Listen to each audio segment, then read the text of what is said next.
发咳嗽、食疗的潜在性。在咳嗽方面，一些特定的食物和饮品可能有助于缓解咳嗽症状。以下是一些可能对缓解咳嗽有帮助的食疗方法。1. 蜂蜜。蜂蜜被认为具有镇静和抗炎特性，能够缓解喉咙刺激和减轻咳嗽。您可以将1茶匙蜂蜜加入温水或茶中饮用，或者直接服用。2. 姜茶。姜具有抗炎和镇静作用，可以减轻咳嗽和喉咙不适。您可以制作姜茶，将姜片放入沸水中，再加入蜂蜜和柠檬，饮用时可能有助于缓解咳嗽。3. 柠檬蜂蜜水。柠檬富含维生素 C， 蜂蜜具有舒缓喉咙的作用。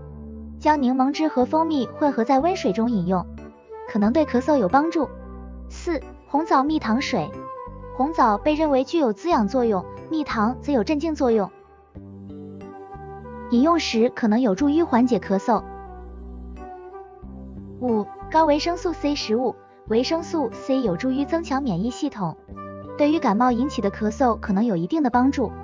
您可以增加食用柑橘类水果、草莓、花椰菜等富含维生素 C 的食物。6. 枇杷和枇杷膏。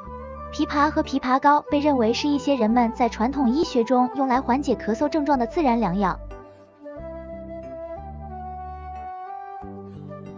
它被广泛用于中国传统医学和其他亚洲国家，作为缓解咳嗽和支气管炎症状的药物。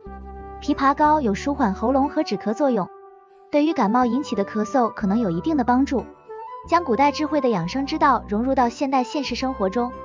古代智者相信饮食是调整身体健康的关键，他们提倡饮食的均衡和多样性，预防胜于治疗和顺时养生等天人合一传统理念。根据阴阳五行的理论，选择不同的食物平衡身体的能量，尤其在精神层面上的修身养性，力求气血畅通和体质的阴阳平衡，也应对处理生活中的各种烦恼和压力的挑战，帮促进良好的新陈代谢循环，活出健康自然美。